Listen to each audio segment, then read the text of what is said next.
നമസ്കാരം.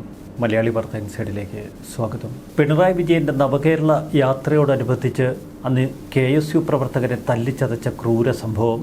ആലപ്പുഴയിൽ കരിങ്കൊടി കാട്ടിയ KSU യൂത്ത് കോൺഗ്രസ് പ്രവർത്തകരെ തല്ലിച്ചതച്ച ഗൺമാന്മാർ അടക്കമുള്ള സുരക്ഷാ സംഘത്തിന്റെ നടപടി ചട്ടവിരുദ്ധമെന്ന് പ്രത്യേക അന്വേഷണ സംഘം കണ്ടെത്തി. പ്രത്യേക അന്വേഷണ സംഘം രൂപീകരിച്ച് സർക്കാർ തുടക്കിവെച്ച ഒരു അന്വേഷണ ശൈലി അതാണിപ്പോൾ പിണറായി വിജയനെയും സംഘത്തെയും വിരളി പിടിപ്പിക്കുന്നത്. പിണറായി സർക്കാരിന്റെ കാലഘട്ടത്തിലെ പല സംഭവങ്ങളും ഇത്തരത്തിൽ അന്വേഷിക്കപ്പെടുമെന്ന് വ്യക്തം.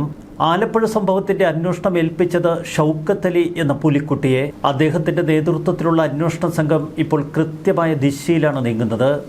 ഉന്നത പോലീസ് ഉദ്യോഗസ്ഥരെന്നോ ADGP എന്നോ മുഖം നോക്കാതെയുള്ള നടപടി.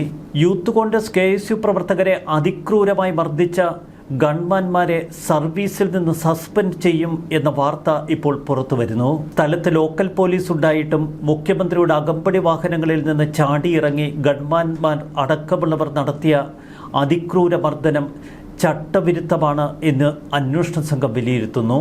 ഇതൊരു ഗുരുതര വീഴ്ചയാണ്. ഈ സംഭവത്തിന്റെ മറ്റു തലങ്ങൾ കൂടി അന്വേഷണ സംഘം പരിധിയിൽ ഉൾപ്പെടുത്തിയതാണ് പിണറായി വിജയനെ കൂടുതൽ ഭയപ്പെടുത്തുന്നത്.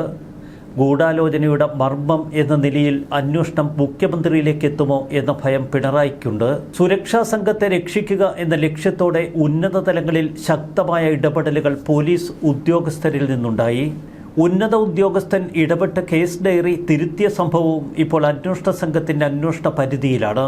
പിണറായി വിജയന്റെ അന്നത്തെ ഗൺമാന്മാരായ അനിൽകുമാർ, സുരക്ഷാ ഉദ്യോഗസ്ഥനായ സന്ദീപ് എന്നിവരടക്കം 4 പേർ നടത്തിയ അതിക്രമത്തിന്റെ CCTV ദൃശ്യങ്ങൾ, സാക്ഷിമൊഴികൾ എന്നിവ ലഭ്യമായിരുന്നിട്ടും ഇവർക്ക് ക്ലീൻ ചിറ്റ് നൽകുന്ന റിപ്പോർട്ടാണ് മുൻപ് ജില്ലാ ക്രൈംബ്രാഞ്ച് കോടതിയിൽ നൽകിയത്.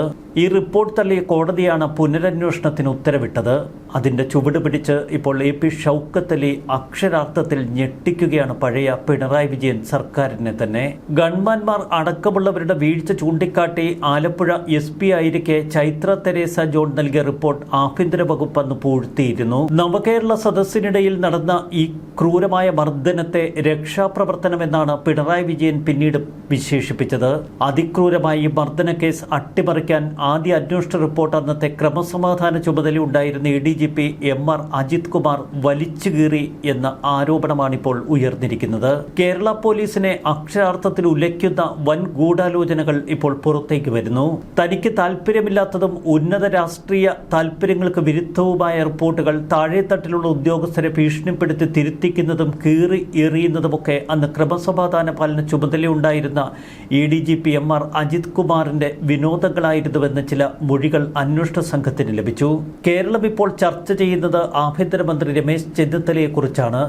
പോലീസിന്റെ ഇപ്പോഴത്തെ ഈ നീക്കങ്ങൾക്ക് ചാർത്തപ്പെട്ടിരിക്കുന്നത് ചെന്നിത്തല ഇഫക്റ്റ് എന്ന വിശേഷണം. ഇന്ന് പോലീസ് ആസ്ഥാനത്ത് വെച്ച് ആഭ്യന്തരമന്ത്രി മാധ്യമപ്രവർത്തകരെ കാണുമ്പോൾ പോലീസ് ഉദ്യോഗസ്ഥർ സ്വീകരിക്കേണ്ട പുതു ശൈലിയെക്കുറിച്ച് അദ്ദേഹം വിശദമാക്കുന്നു. DGPക്കും അന്വേഷണ സംഘങ്ങൾക്കുമൊക്കെ ഫ്രീ ഹാൻഡ് നൽകിയുള്ള ചെന്നിത്തല ഇഫക്റ്റാണ് ഇപ്പോൾ അന്വേഷണത്തിൽ പ്രകടമാകുന്നത്. എത്ര ഉന്നത പോലീസ് ഉദ്യോഗസ്ഥനായാലും തെറ്റ് ചെയ്തിട്ടുണ്ടെങ്കിൽ നിയമത്തിന്റെ മുന്നിൽ കൊണ്ടുവരാൻ ആഭ്യന്തരമന്ത്രി ഉത്തരവിടുന്നു. നവകേരള സദസ്സുമായി ബന്ധപ്പെട്ട ഈ മർദ്ദനത്തിന്റെ റിപ്പോർട്ട് കീറിയെറിഞ്ഞതുമായി ബന്ധപ്പെട്ട് പ്രത്യേക അന്വേഷണ സംഘത്തിന് ലഭിച്ച മൊഴികളിന്മേൽ കർശന അന്വേഷണം നടത്താൻ രമേശ് ചെന്നിത്തല വീണ്ടും അന്വേഷണ സംഘത്തോട് പറഞ്ഞു. മുൻ സർക്കാരിന്റെ കാലത്ത് മുഖ്യമന്ത്രിയുടെ ഓഫീസിന് ഏറ്റവും വിശ്വസ്തനായ പോലീസ് ഉദ്യോഗസ്ഥനായിരുന്നു അന്ന് ക്രമസമാധാന ചുമതലയുണ്ടായിരുന്ന ADGP MR അജിത് കുമാർ. അന്വേഷണ സംഘത്തിന്റെ റിപ്പോർട്ടിന്റെ പശ്ചാത്തലത്തിൽ ആഭ്യന്തരമന്ത്രി ഒരു ഉത്തരവിട്ടാൽ ഒരുപക്ഷെ MR അജിത് കുമാറിന് ഒരു സസ്പെൻഷൻ പോലും മുന്നിൽ അപകടമായി നിൽക്കുന്നു. ആലപ്പുഴയിലെ നവകേരള മർദ്ദന കേസിൽ ഗൺമാന്മാരെ രക്ഷിക്കാൻ കേസ് ഡയറി തിരുത്തി എന്ന ഗുരുതര ആരോപണമാണ് MR അജിത് കുമാർ നേരിടുന്നത്. ഇന്നത്തെ മർദ്ദന കേസ് ആദ്യം അന്വേഷിച്ചത് Alappuzha south police. Alappuzha south പോലീസിന്റെ റിപ്പോർട്ടാണ് MR അജിത് കുമാർ അന്ന് തിരുത്തിപ്പിച്ചത്. ദൃക്സാക്ഷികൾ അടക്കമുള്ളവരുടെ മൊഴികളും സാഹചര്യ തെളിവുകളും അന്ന് ആലപ്പുഴ സൗത്ത് പോലീസ് ശേഖരിച്ചിരുന്നു. ഈ തെളിവുകളൊക്കെ പിണറായിയുടെ ഗൺമാന്മാർക്കെതിരെ. സംഭവത്തിൽ പ്രതികളെ ചോദ്യം ചെയ്യാൻ നിരവധി തവണ നോട്ടീസ് നൽകിയെങ്കിലും പ്രതികൾ ഹാജരായില്ല. പിന്നീട് ആലപ്പുഴയിൽ നിന്ന് തിരുവനന്തപുരത്തെത്തിയാണ് മൊഴി രേഖപ്പെടുത്തിയത് പോലും. ആഭ്യന്തരമന്ത്രിയും മുഖ്യമന്ത്രിയുമായിരുന്ന പിണറായി വിജയന്റെ ഓഫീസ് ഇടപെട്ടാണ് അന്ന് കേസ് അട്ടിമറിച്ചത്. ഇതിന് പിന്നിൽ പ്രവർത്തിച്ചത് ADGP MR Ajith Kumar. Crime branch SP AP Shoukath അലിയുടെ നേതൃത്വത്തിലുള്ള അന്വേഷണ സംഘം ഓരോ ദിവസവും നിർണായകമായ തെളിവുകൾ ശേഖരിക്കുന്നു. അതിശക്തമായ അന്വേഷണ തലത്തിലൂടെ അവർ മുന്നോട്ട് നീങ്ങുന്നു. രക്ഷാപ്രവർത്തനം എന്ന് പിണറായി വിശേഷിപ്പിച്ച സംഭവത്തിൽ മർദ്ദനത്തിനിരയായ ആലപ്പുഴ MLA AD തോമസിന്റെയും യൂത്ത് കോൺഗ്രസ് നേതാവ് അജയ് ജുവൽ കുര്യാക്കോസിന്റെയും മൊഴി ശനിയാഴ്ച രേഖപ്പെടുത്തും. ഇതൊരു തുടക്കം മാത്രമെന്നാണ് ഇപ്പോൾ UDF സർക്കാർ പറയുന്നത്.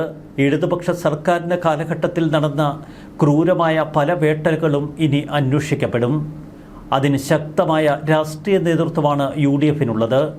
ആഭ്യന്തരമന്ത്രി രമേശ് ചെന്നിത്തല ഇക്കാര്യത്തിൽ കടുത്ത നടപടികളിലേക്ക് കടക്കുന്നു എന്ന സൂചനയും പുറത്തുവരുന്നു. രമേശ് ചെന്നിത്തല തന്നെ കേരള സമൂഹത്തിന് മുന്നിൽ അവതരിപ്പിച്ച ഒട്ടനവധി ആരോപണങ്ങളുണ്ട്.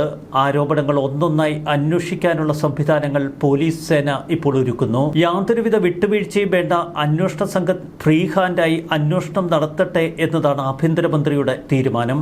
മുൻപൊക്കെ ഒരു സർക്കാർ ഭരണമൊഴിഞ്ഞാൽ അടുത്ത സർക്കാർ എത്തുമ്പോൾ പരസ്പരം ഒരു അണ്ടർസ്റ്റാൻഡിങ്ങിൽ കാര്യങ്ങളങ്ങ് പോവുക പതിവായിരുന്നു. എന്നാൽ എല്ലാം തകിടം പറയുന്ന കാഴ്ച ജനങ്ങൾക്ക് ആവേശമാകുന്നു. ചുരുക്കത്തിൽ ശക്തമായ അന്വേഷണം ഇനി പല വിഷയങ്ങളിൽ ഉണ്ടാകും എന്ന സൂചന ആഭ്യന്തരമന്ത്രിയും മുഖ്യമന്ത്രിയും നൽകുന്നു. പഴയ പിണറായി വിജയൻ കാലഘട്ടത്തിലെ ആരോപണങ്ങളൊക്കെ കൃത്യതയോടെ അന്വേഷിക്കപ്പെടണം. അതിൻ്റെ നിജസ്ഥിതി ജനങ്ങൾക്ക് മുന്നിൽ ബോധ്യപ്പെടുത്തണം. അത് ഈ സർക്കാരിൻ്റെ ഉത്തരവാദിത്തമാണ് എന്ന് സമൂഹ മാധ്യമങ്ങൾ ഓർമ്മപ്പെടുത്തുന്നു. ന്യൂസ് ഡെസ്ക് മലയാളി വാർത്ത ഇൻസൈറ്റ്.